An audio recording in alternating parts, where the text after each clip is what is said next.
Assalamu alaikum, my dear students. How are you all? Wake up, rise and shine, and a very good morning to all of you.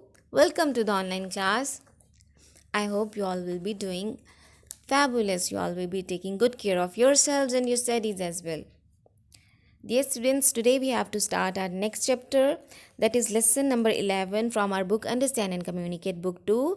Its name is Animal Architects. Do you know about the animal architects? Some animals can build their homes for themselves and they are known as animal architects. And today we have to read about a small bird which is known as, its name is Tailor bird. You can see the picture here. It has a long beak. Its beak is just like a needle, and it stitches the two leaves hanging together, and it makes in this way it makes its nets. So we have to read this chapter. So all of you kindly open the page number 53.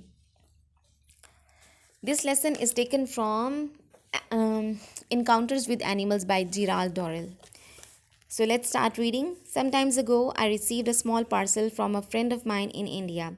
The writer is saying that sometimes ago he received a small parcel, and inside the box he found a note which read, "I bet you don't know what this is." He was greatly surprised.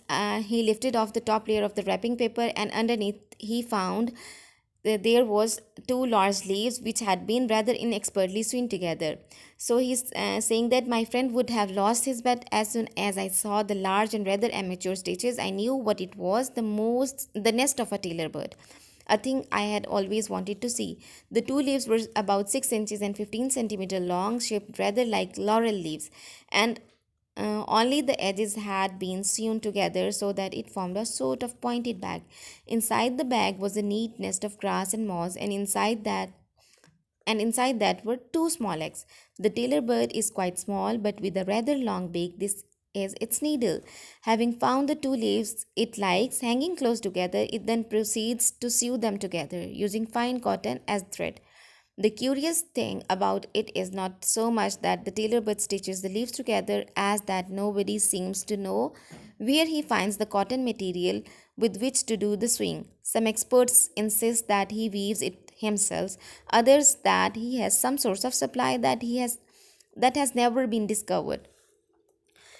So the writer is saying the stitches were rather large and inartistic, but then how many people could make a success of sewing up two leaves using only a beak as a needle? So this is the picture of a tailor bird, and he is sewing the two leaves hanging together. Writer says that architecture in the animal world differs a great deal. Some animals, of course, have only the haziest idea of constructing a suitable dwelling, while others produce most complicated and delightful homes. It is strange that even among closely related animals, there should be such a wide variety of taste in the style, situation, and size of home and the choice of materials used in its construction. So, this is our today's topic. Today's chapter, we have done the reading and I have explained this chapter to you. Now, you have to draw the title page on your books. I am giving you an idea to how to draw a tailor bird. So if you want to draw a tailor bird, you can take the idea from here. Okay. Have a good day. Take a lot of care of yourselves. Allah Hafiz. Hmm.